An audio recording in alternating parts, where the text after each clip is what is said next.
فرزند زہرا یہ حالات برے ہیں۔ کاشانۂ بصیرت ایک ایسا مکمل یوٹیوب چینل جس پر محروم بصارت کے لیے بالخصوص اور تمام افراد کے لیے بالعموم سینکڑوں کی تعداد میں اسلامی کتب دستیاب ہیں۔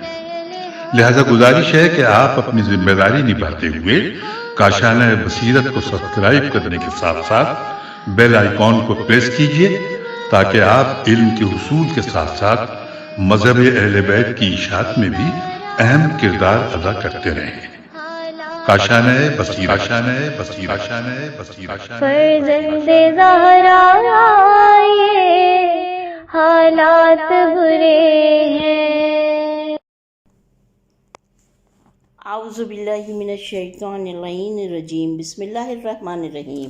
السلام علیکم۔ کاشانۂ بصیرت کا یوٹیوب چینل ہے جس سے میں آپ سے مخاطب ہوں، اور کتاب جو ہم پڑھ رہے ہیں وہ ہے کلام امیر المومنین علیہ السلام شرح نہج البلاغہ، اس کی جلد 4 ہم پڑھ رہے ہیں، اور خطبہ نمبر 107 آج ہم پڑھیں گے انشاءاللہ۔ پیج نمبر ہے 417۔ آئیے شروع کرتے ہیں۔ وَمِن خطبۃ لہ علیہ السلام فی بعض ایام صفین، یہ وہ خطبہ ہے جو امام نے جنگ صفین کے دوران ارشاد فرمایا۔ خطبے کی سند۔ اس خطبے کو طبری نے اپنی کتاب تاریخ طبری میں 37 ہجری کے حوادث کے ضمن میں بیان کیا ہے۔ کلینی نے اسے فروغ کافی کی کتاب جہاد میں، اور نصر ابن مزاحم نے کتاب سفین میں کچھ فرق کے ساتھ بیان کیا ہے، جبکہ ابن اسیر نے کتاب نہایہ میں اس خطبے کے مشکل الفاظ کی تشریح کی ہے، جس سے پتہ چلتا ہے کہ یہ خطبہ ان کے ہاتھ میں بھی آیا ہے۔ مصادر نہج البلاغہ جلد نمبر 2 پیج نمبر 241۔ خطبہ ایک نگاہ میں۔ اس بات کے پیش نظر کہ امام نے یہ خطبہ جنگ صفین کے دوران اس واقعے کے تناظر میں ارشاد فرمایا ہے کہ جب اصحاب نے پہلے جنگ سے عقب نشینی کی، پھر واپس پلٹے اور دشمن پر غلبہ حاصل کیا۔ آپ کا مقصد یہ ہے کہ پہلے سادہ اور نرم الفاظ کے ذریعے ان کی پسپائی کی مذمت کریں، اور پھر ان کے حملے کی تعریف کریں، اور انہیں دشمن کے مقابلے میں صبر و استقامت کی رغبت دلائیں۔ اس میں کوئی شک نہیں ہے کہ پہلے کسی کمزوری کی نشاندہی کرنے کے بعد مثبت اور مضبوط پہلوؤں کو بیان کرتے ہوئے حوصلہ افزائی کرنا نفسیاتی طور پر ایک خاص اثر کا حامل ہوتا ہے۔ امام اپنے اس فصیح و بلیغ کلام میں اسی روش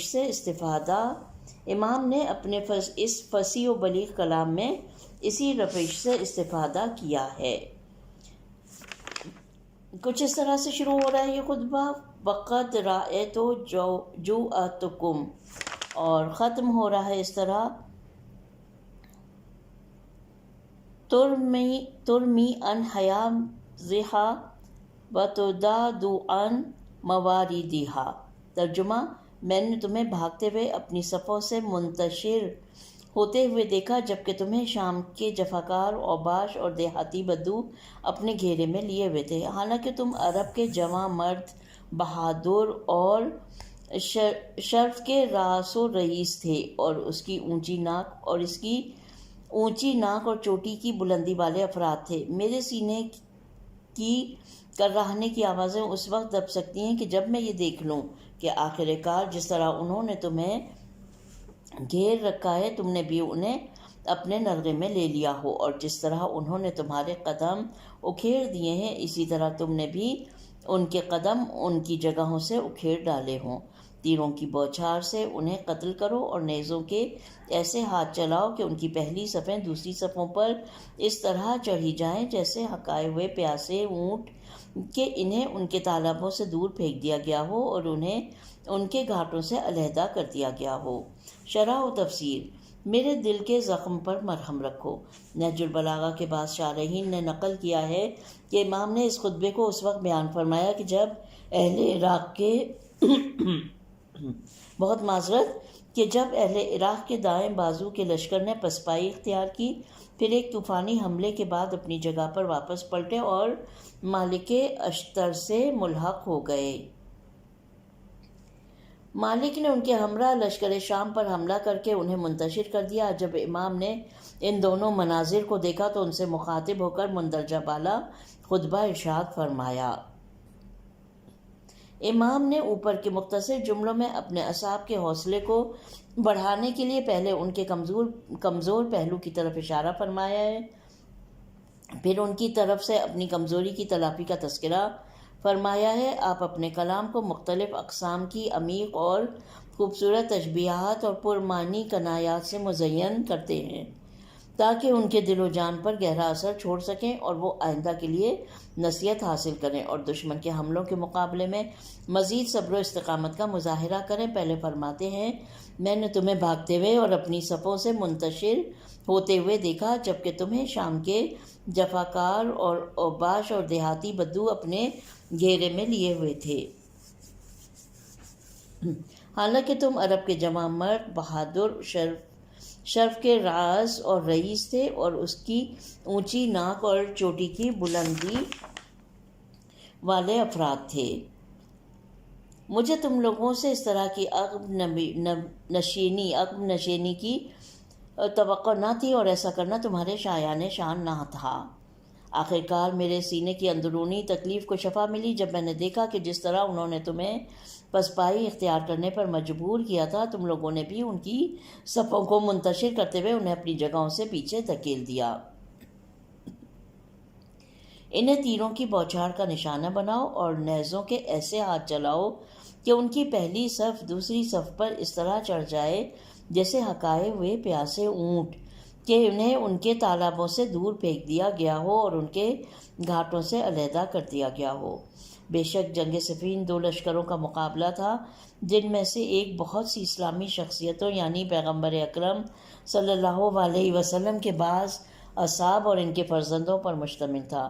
نیز اس لشکر میں معزز خاندان اور اسلام کے پیشرو بھی شامل تھے جنہوں نے امام علی علیہ السلام کے رکاب میں ایک ایسے گروہ کے مقابلے میں قیام کیا جو در حقیقت زمانے جاہلیت کی باقیات اور پست دنیا پرستوں پر مشتمل تھا۔ یہ لوگ امیر شام کے بے اندازہ انعامات اور تحائف کی تمام میدان میں آئے تھے، اور اس گروہ کا علمبردار عمرو بن عاص تھا جس نے اس میدان میں شریک ہونے اور اپنی شیطانی فتنہ انگیزیوں کے عوض بہت بھاری رشوت یعنی حکومت مصر حاصل کر لی۔ اس بنا پر شام اور کوفے کے لشکروں سے متعلق امام کی تعبیرات بے مقصد ترغیب اور تکلف کا پہلو ہرگز نہیں رکھتی تھی، بلکہ یہ عین حقیقت تھیں۔ یہاں پر خطبہ نمبر 107 ختم ہوتا ہے، اور جس پیج پر یہ ختم ہوا ہے وہ ہے پیج نمبر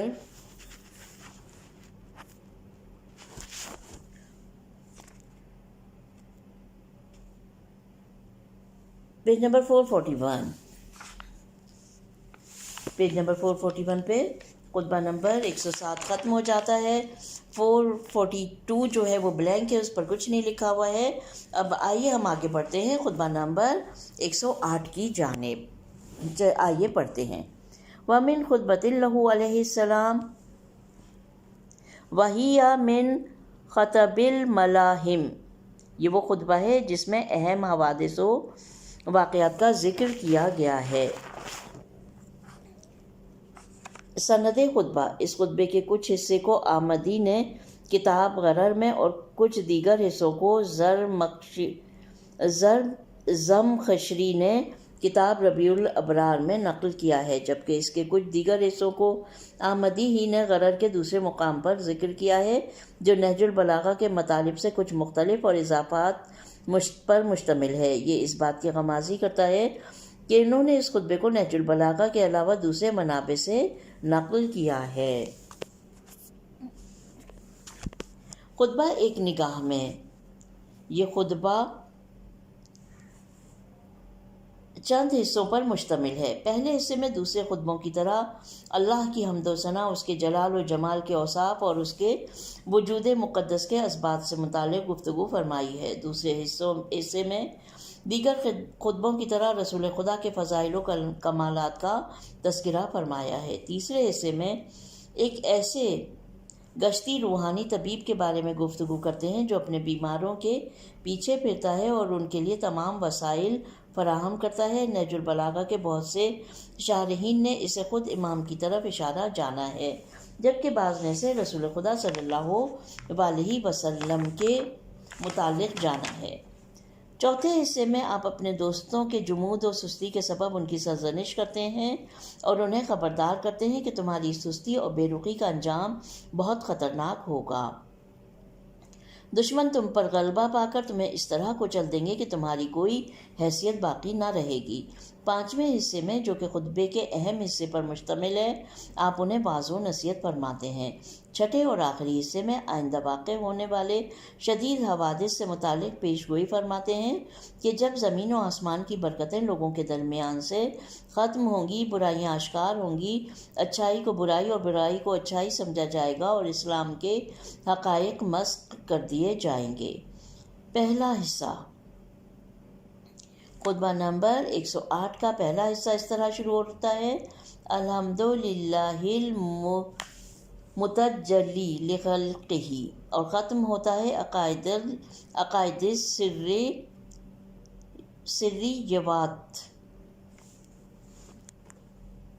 ساری تعریف اس اللہ کے لیے ہے جو اپنی مخلوقات کے سامنے تخلیقات کے ذریعے جلوہ گر ہوتا ہے اور ان کے دلوں پر دلیلوں کے ذریعے روشن ہوتا ہے۔ اس نے تمام مخلوقات کو بغیر سوچ بچار کی زحمت کے پیدا کیا ہے کہ سوچنا صاحبان دل و ضمیر کا کام ہے، اور وہ ان باتوں سے بالا تر ہے، وہ ان باتوں سے بلند تر ہے۔ اس کے علم نے پوشیدہ اسرار کے تمام پردوں کو چاک کر دیا ہے اور وہ تمام عقائد کی گہرائیوں کا احاطہ کیے ہوئے ہے۔ یہ جو آخری میں نے لفظ پڑھا کہ عقائد سریات، یعنی وہ تمام عقائد کی گہرائیوں کا احاطہ کیے ہوئے، یہاں پر خطبہ کا پہلا حصہ ختم ہوتا ہے۔ آئیے شرح و تفسیر پڑھتے ہیں۔ بندوں پر خدا کی تجلی، یہ ہیڈنگ ہے۔ جیسا کہ اوپر اشارہ ہوا کہ امام اس خطبے کے آغاز میں پروردگار کی حمد و ستائش، اس کے جمال و جلال کے اوصاف اور اس کی ذات مقدس پر دلالت کرنے والے براہین کو بیان فرماتے ہیں۔ آپ نہایت مختصر اور خوبصورت عبارات میں توحید کے اہم ترین دلائل کی طرف اشارہ کرتے ہیں۔ پہلے فرماتے ہیں: ساری تعریف اس اللہ کے لیے، میں ترجمہ پڑھ رہی ہوں، جو اپنی مخلوقات کے سامنے تخلیقات کے ذریعے جلوہ گر ہوتا ہے۔ یہ در حقیقت برہان نظم کی طرف اشارہ ہے جو قرآن مجید میں جگہ جگہ ذکر ہوا ہے۔ کہیں انسان کا ہاتھ تھام کر اسے آسمانوں میں لے جاتا ہے اور گشتی اور ثابت ستاروں اور عظیم کہکشاؤں کا نظارہ کرتا آتا ہے، اور کبھی انسان کو ایٹم کی گہرائیوں میں لے جا کر اس کی حیرت انگیز ساخت دکھاتا ہے۔ کہیں پرندوں کی عجیب خلقت، کبھی جانوروں اور نباتات کی حیران کن اور پراسرار تخلیق، اور کبھی دریاؤں کی عجیب گہرائیاں اسے دکھاتا ہے۔ جی ہاں، مخلوقات کے ذریعے خالق کو اپنے خلق کے لیے متعارف کرایا ہے۔ اس کی داستان بہت عجیب اور طولانی ہے جو کبھی ختم نہیں ہوتی۔ ایک طرف عالم خلقت کی عظمت ہے کہ جس کے بارے میں ہم جتنی بھی فکر کریں کسی نتیجے تک نہیں پہنچ سکتے۔ اوپر کی تفسیر سے واضح ہوا کہ لخلق ہی میں خلق انسان کی طرف اشارہ ہے، یخلق ہی میں تمام مخلوقات کی طرف اشارہ ہے۔ ایک اشارہ خاص اور دوسرا عام ہے۔ پھر اس گفتگو کے ضمن میں برہان فطرت کی طرف اشارہ کرتے ہوئے فرماتے ہیں: وہ ایسا خالق جو اپنی حجت و دلیل کے ہمراہ پر بندوں کے دلوں پر آشکار ہے۔ اس سے بڑھ کر اور کیا برہان اور حجت ہو سکتی ہے کہ جب انسان اپنے ضمیر کی طرف پلٹتا ہے تو اس کے ہر گوشے سے توحید اور خدا شناسی کی صدا سنائی دیتی ہے۔ یہی وجہ ہے کہ شیاطین اس ذات اقدس سے انکار اور بندوں کو گمراہ کرنے کی جتنی بھی کوشش کریں، جب اس کا دباؤ ختم ہو جاتا ہے اور شیطانی وسوسوں کے سیاہ بادل چھٹ جاتے ہیں تو توحیدی فطرت جلوہ گر ہونے لگتی ہے اور انسان دوبارہ خدا کی طرف لوٹ آتا ہے۔ تیسرے جملے میں تیسری دلیل کی طرف اشارہ کرتے ہیں جسے برہان ابدا کا نام دیا جا سکتا ہے۔ فرماتے ہیں اس نے تمام مخلوقات کو بغیر سوچ بچار کی زحمت کے پیدا کیا ہے کہ سوچنا صاحبان دل و ضمیر کا کام ہے اور وہ ان باتوں سے بلند تر ہے۔ ہم جانتے ہیں کہ انسانوں کی تمام ایجادات غور و فکر اور پہلے سے طے شدہ منصوبوں اور نقشوں پر مبنی ہوتی ہیں، اور یہ غور و فکر اور منصوبہ بندیاں بھی عالم خلقت کی مخلوقات اور مصنوعات سے جڑی ہوئی ہوتی ہیں۔ یعنی انسان جب بھی کوئی چیز بناتا ہے تو اس کی کوئی نہ کوئی شبیہ یا مثال عالم خلقت میں دیکھی ہوئی ہوتی ہے۔ کبھی انسان مختلف اشکال کو ترکیب دے کر ایک نئی چیز بنا دیتا ہے۔ کشتی اور ہوائی جہاز کی صنعت کو اس نے تیرنے اور اڑنے والے پرندوں سے سیکھا، جبکہ سواری کے وسائل کو صحرائی سواریوں کی خلقت سے سیکھا۔ اس بنا پر پہلے تو انسان کو اپنی ایجادات میں غور و فکر کی ضرورت ہوتی ہے، اور ثانیاً اپنے ارد گرد کے موجودات کی تخلیق اور ان سے نمونہ اخذ کرنے کی ضرورت ہوتی ہے۔ وہ صرف اور صرف خدا کی ذات ہے جس کے تمام افعال ابدائی ہیں۔ اسے نہ کسی غور و فکر کی ضرورت ہوتی ہے نہ کسی نمونے کی۔ آج یہ بات ثابت ہو چکی ہے کہ صرف کرۂ زمین پر لاکھوں کی تعداد میں پودے، جانور اور حشرات پائے جاتے ہیں، جن میں سے بہت سے اب بھی انسانی پہنچ سے دور دریاؤں کی گہرائیوں، جنگلوں، بنجر زمینوں اور قطبی علاقوں میں جی رہے ہیں۔ ان مخلوقات کی تخلیق اور حیرت انگیز طرز زندگی بالکل مختلف، اور ان کی ساخت اور ترکیب بہت ہی باریک اور منظم ہے۔ یہ سب کے سب الہی ایجادات ہیں، اور اس کی ایجاد و تخلیق اس کے وجود اور علم و قدرت پر دلیل ہیں۔ اس سب کے علاوہ بشری ایجادات صدیاں گزرنے اور دوسروں کے تجربات سے استفادے کے بعد تکامل پاتی ہیں، جبکہ خدا کی مخلوقات ایسی نہیں۔ اگر ان میں تکامل سلسلہ ہوتا تو یہ اس مخلوق کے اندر سے ہی سرچشمہ پاتا، نہ کہ جدید تجربے کے ذریعے۔ پھر چوتھے جملے میں امام سابقہ گفتگو کی وضاحت اور تفسیر کرتے ہوئے فرماتے ہیں اس کے علم نے پوشیدہ اسرار کے تمام پردوں کو چاک کر دیا ہے، اور وہ تمام عقائد کی گہرائیوں کا احاطہ کیے ہوئے ہے۔ اگر مختلف شکلوں اور بہت ہی متنوع اور گوناگون صورتوں میں اس کی تخلیق کسی غور و فکر کی محتاج نہیں، تو یہ اس دلیل کی بنا پر ہے کہ اس کا علم بے انتہا اور لامحدود ہے۔ وہ تمام چیزوں کی گہرائیوں میں نفوذ رکھتا ہے اور ہر ایک پوشیدہ عقیدے سے باخبر ہے۔ جی ہاں، غور و فکر اور دوسروں کے تجربات سے استفادے کی ضرورت اسی کو ہوتی ہے جس کا علم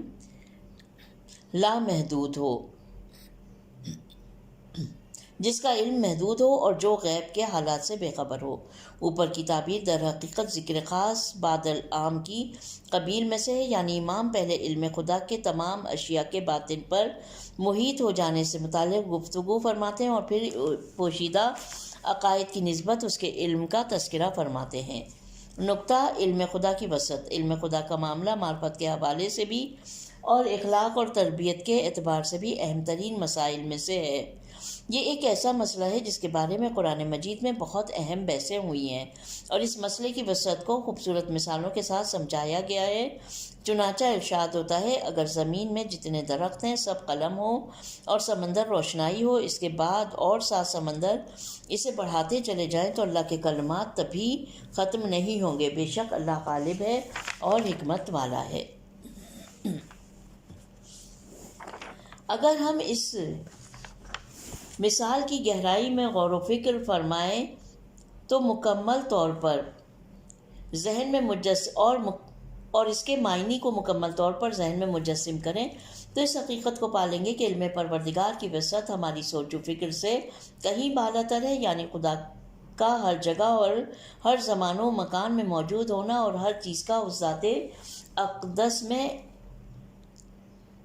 ذات اقدس کے نزدیک موجود ہونا اس بات کا تقاضا کرتا ہے کہ اس سے کوئی چیز بھی مخفی نہ ہو۔ البتہ علم حصولی میں معلوم شے بنفس نفیس عالم کے پاس نہیں ہوا کرتی، بلکہ اس شے کی کوئی صورت، تصور یا تصدیق کے ذریعے عالم کے ذہن میں حاصل ہو جاتی ہے۔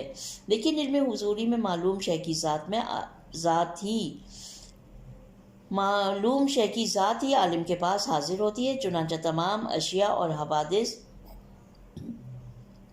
ہر زمان و مکان اور باطن و ظاہر اسی علم حضوری کے ذریعے خداوند کے نزدیک واضح و آشکار ہوتے ہیں۔ اسی لیے امام مذکورہ خطبے کے پہلے حصے میں فرماتے ہیں، اس کے علم و دانش نے غیب کے پردوں کی گہرائیوں کو چاک کر کے پیچیدہ اور پوشیدہ عقائد پر احاطہ کر رکھا ہے۔ ممکن ہے کہ بعض لوگوں کے لیے علم حضوری کے مفہوم کو سمجھنا مشکل ہو، لیکن ایک مثال کے ذریعے ہم اس کو واضح کر سکتے ہیں، اور وہ یہ کہ بلا شبہ ہمارے ذہن میں موجود شکلوں نیز خارجی دنیا سے ہمارے ذہنوں میں پیدا ہونے والے تصورات اور تصدیقات سے متعلق ہمارا علم حضوری ہے، یعنی یہ ذہنی صورتیں ہماری روح کے پاس حاضر ہیں اور اس سے جدا نہیں۔ جی ہاں، تمام موجودات سے متعلق علم حضوری ہے، یعنی یہ ذہنی صورتیں ہماری روح کے پاس حاضر ہیں۔ جی ہاں، تمام موجودات سے متعلق علم خداوندی بھی اسی طرح ہوتا ہے، نہ یہ کہ وہ علم ذہنی صورت کا حامل ہو، بلکہ ان کا وجود عینی اس کے نزدیک ہوتا ہے، کیونکہ ہم جانتے ہیں کہ وہ ہر جگہ موجود ہے،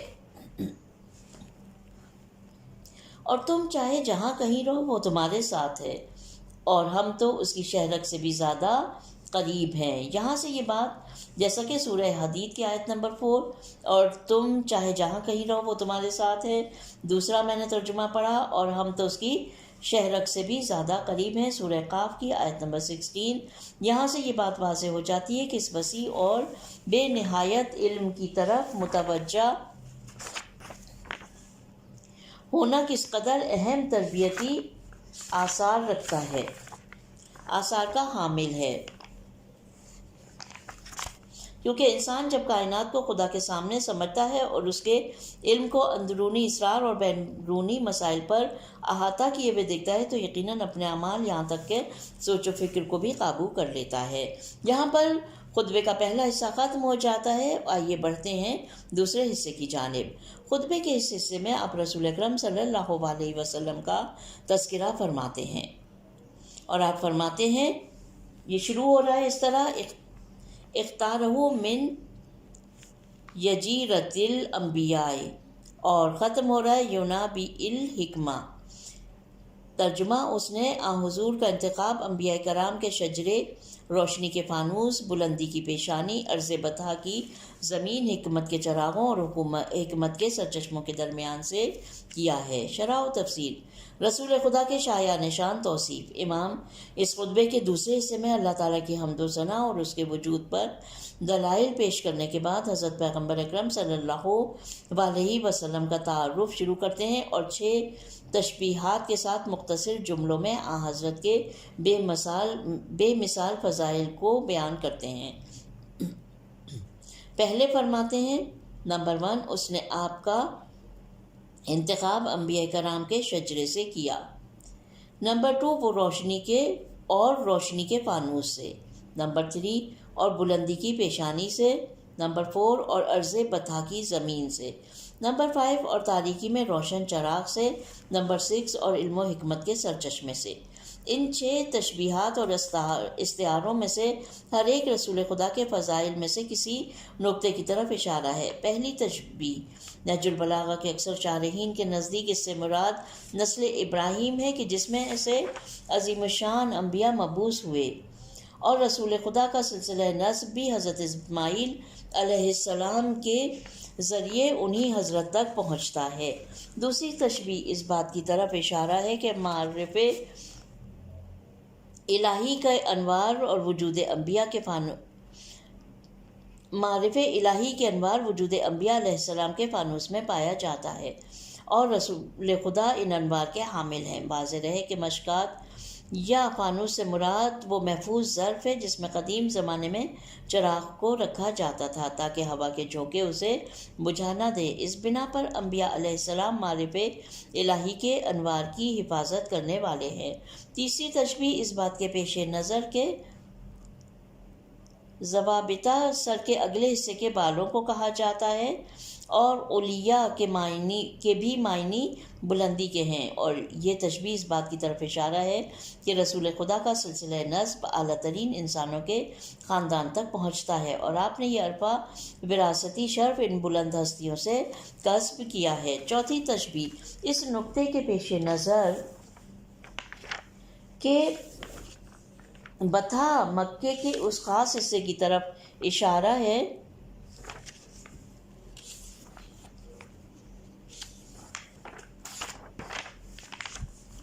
کہ پیغمبران اور انبیاء الہی ایسے روشن چراغ ہیں کہ جو کفر و جہالت کے سینے کو چاک کر دیتے ہیں، اور رسول خدا ان چراغوں میں سے روشن چراغ ہدایت تھے۔ آخری تشبیہ اس میں انبیاء کو چشموں سے تشبیہ دیتے ہیں جن سے علم و دانش کے چشمے پھوٹتے ہیں، اور رسول خدا علم و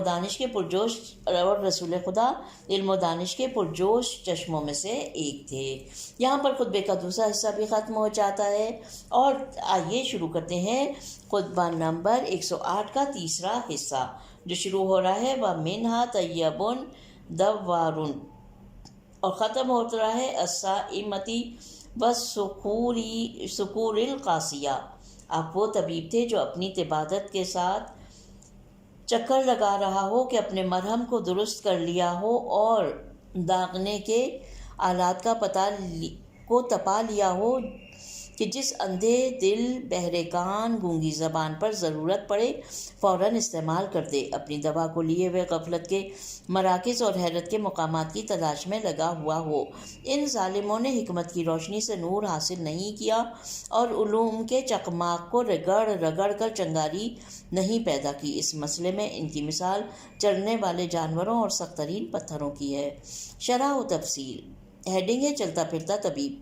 اس حصے میں امیر المومنین علی علیہ السلام نے جن اوصاف کا ذکر فرمایا ہے ان سے مراد اکثر شاہرین نہج البلاغہ نے خود آپ کی ذات اقدس لی ہے۔ رسول خدا کے اوصاف کو بیان کرنے کے بعد آپ اپنے اوصاف بیان فرماتے ہیں اور خود کو سیار یعنی گشتی طبیب کے طور پر متعارف کراتے ہیں جس نے بیماروں کے علاج کے لیے تمام ضروری وسائل مہیا کیے ہیں۔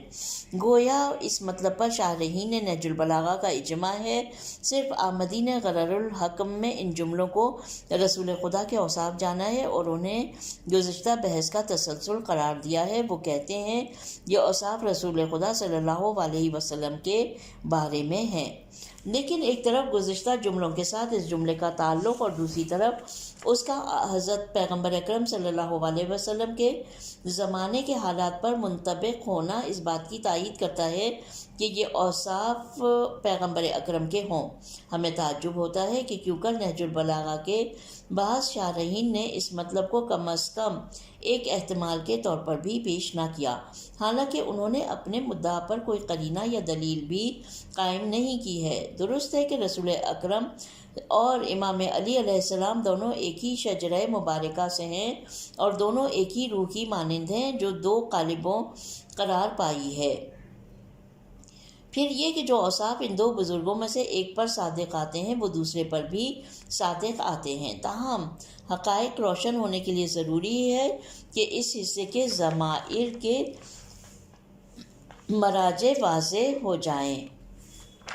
چنانچہ معزز قارئین بھی اس حصے کی شرح کے مطالعے کے دوران تصدیق کریں کہ یہ اوصاف پیغمبر اکرم کے ساتھ زیادہ مطابقت رکھتے ہیں۔ بہر صورت آپ فرماتے ہیں آپ وہ طبیب تھے جو طبابت کے ساتھ چکر لگا رہا ہو یا اپنے مرہم کو درست کر لیا ہو اور داغنے کے آلات کو تپا لیا ہو کہ جس اندھے دل، بہرے کان اور گونگی زبان پر ضرورت پڑے فوراً استعمال کر دے، اپنی دوا کو لیے ہوئے غفلت کے مراکز اور حیرت کے مقامات کی تلاش میں لگا ہوا ہو۔ کتنی خوبصورت تعبیرات اور تشبیہات ہیں۔ ایک جانب رسول اکرم کا تعارف ایک طبیب کے عنوان سے کراتے ہیں یا تو رسول اکرم یا اپنا تعارف ایک طبیب کے عنوان سے کراتے ہیں، کیونکہ اتباع جسمانی بیماریوں کا علاج کرتے ہیں اور آپ حضرت روحانی اور اخلاقی بیماریوں کا علاج کرتے ہیں جو جسمانی بیماریوں سے زیادہ سخت اور خطرناک ہوتی ہیں۔ ان میں سے 3 اہم بیماریوں کی طرف مذکورہ عبارت میں اشارہ ہوا ہے۔ ان لوگوں کے دل کی آنکھ گناہ، خواہشات پرستی اور غفلت کی بنا پر کور ہو گئی ہے اور ان کے کان پیغام حق سننے کی طاقت سے محروم ہو چکے ہیں، اور یہ لوگ بیان حق کے لیے زبان گویا نہیں رکھتے۔ دوسری جانب اس طبیب کو سیار کے عنوان سے متعارف کراتے ہیں، اور یہ اس مطلب کی طرف اشارہ ہے کہ آپ کسی جسمانی طبیب کی طرف مطب یا شفاخانے میں نہیں بیٹھتے تاکہ بیمار ان کی طرف آ جائے، بلکہ اٹھ کر طبابت کا سامان ہمراہ لیے چل دیتے ہیں اور ہر علاقے، قصبے اور شہر میں بیماروں کو تلاش کرتے ہیں۔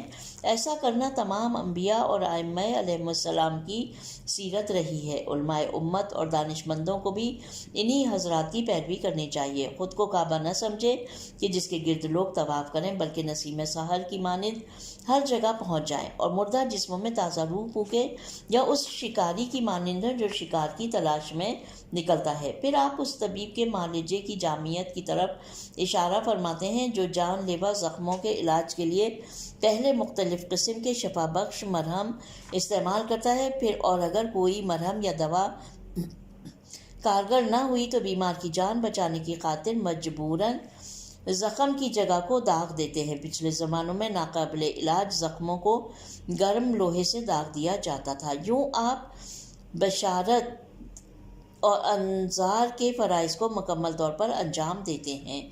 دوسرے الفاظ میں قرآن آپ کی شفا بخش دوا ہے کہ آیات بشارت کے ذریعے دلوں کے جان لیوا زخموں پر مرہم رکھتے ہیں، اور آیات انذار کے ذریعے ناقابل علاج زخموں کو داغ دیتے ہیں۔ اس کے بعد امام مقامات غفلت و حیرت کی شرح و تفسیر فرماتے ہیں، ان لوگوں نے حکمت کی روشنی سے نور حاصل نہیں کیا اور علوم کے چکماق کو رگڑ کر چنگاری نہیں پیدا کی۔ اس مسئلے میں ان کی مثال چرنے والے جانوروں اور سخت ترین پتھروں کی ہے۔ لم یستازیئو اور لم یقدہو کی تعبیروں سے معلوم ہوتا ہے کہ وہ لوگ انبیاء کی بعثت سے پہلے بھی اپنی غفلت اور سرگردانی کے کچھ حصے کو علم و حکمت کے نور اور عقلی دلیل کے ذریعے برطرف کر سکتے تھے، لیکن انہوں نے علم و عقل کے پیغامات پر کبھی توجہ نہ دی۔ لم یستزیئو اور لم یقدہو کے جملے ممکن ہے کہ 2 گمراہ گروہوں کی طرف اشارہ ہو۔ ایک وہ گروہ کہ اگر علم و دانش کی ایک چنگاری بھی ان کے دل میں سلگ جاتی تو وہ کوہ نور میں بدل جاتا اور دوسروں کے لیے رہنما بن جاتے۔ دوسرا وہ گروہ جو دوسروں کی ہدایت کی طاقت تو نہیں رکھتے تھے، لیکن انوار حکمت کی روشنی میں کم از کم اپنا راستہ تو پا سکتے تھے۔ انعام سائمہ، صحرائی چوپائے اور بہت سخت پتھر کی تعبیریں بھی 2 گروہوں کی طرف اشارہ ہو سکتی ہیں۔ یہ تمام وہ عربی کے جملے ہیں جو امام نے اپنے خطبے میں استعمال کیے ہیں، ان کے ترجمے بیان کیے جا رہے ہیں اور انہی کے ذیل میں بحث ہو رہی ہے۔ ایک وہ گروہ، اچھا یہاں پہ ہم پڑھ رہے تھے کہ انعام سائمہ، صحرائی چوپائے اور صخور القاسیہ یعنی بہت سخت پتھر کی تعبیریں بھی 2 گروہوں کی طرف اشارہ ہو سکتی ہیں۔ ایک وہ گروہ جو جانوروں کی حد تک گمراہ ہے اور سب سے نچلی سطح کی تعلیم و تربیت کی صلاحیت رکھتا ہے۔ دوسرا وہ گروہ جس کے افراد پہلی نظر میں پتھر کی طرح سخت معلوم ہوتے ہیں، جن پر کوئی نصیحت اثر نہیں کرتی۔ اس نقطے کی طرف بھی توجہ کرنا ضروری ہے کہ مواضع غفلت اور مواطن حیرت آپس میں مختلف ہے۔ غفلت اس مقام پر کہا جاتا ہے کہ انسان کسی چیز کی طرف متوجہ نہیں ہوتا اور اپنے ارد گرد خطرات کو نہیں دیکھتا، یا ان بیماریوں کی مانند جو بغیر کسی درد کے اچانک انسان کے وجود پر مسلط ہو جاتی ہیں اور ان سے فرار ممکن نہیں ہوتا۔ لیکن مواطن حیرت اس مقام کو کہا جاتا ہے جہاں انسان خطرات کی طرف متوجہ تو ہوتا ہے لیکن اس سے مقابلے کا طریقہ نہیں جانتا۔ بہر صورت یہ روحانی سیار طبیب ہر جگہ اپنے منشور کے مطابق پہنچ جاتا ہے اور اپنی مسیحائی دم کے ذریعے درد مندوں کو شفا بخشتا ہے اور مردہ جسموں میں روح پھونکتا ہے۔ یہاں پر خطبہ نمبر 108 کا تیسرا حصہ ختم ہو جاتا ہے اور یہیں آج کی ہم اپنی ریڈنگ کو ختم کرتے ہیں۔ اس کے بعد کے حصے جو ہیں ہم اگلی ریڈنگ میں انشاءاللہ پڑھیں گے۔ پروردگار عالم سے دعا ہے کہ وہ اس مسیحا کے ذریعے ہماری روح کے اور دل کے زخموں کو بھی شفا یابی بخش دے اور ایسا مرہم لگا دے جو ہماری روحوں پر پڑے ہوئے ہر داغ کو اور ہمارے دلوں پہ موجود ہر داغ کے لیے شفا کا باعث ہو انشاءاللہ۔ پروردگار عالم ہماری اس کوشش کو قبول کرے۔ ربنا تقبل منا انک انت السمیع العلیم۔ اپنا بہت خیال رکھیں۔ خدا حافظ۔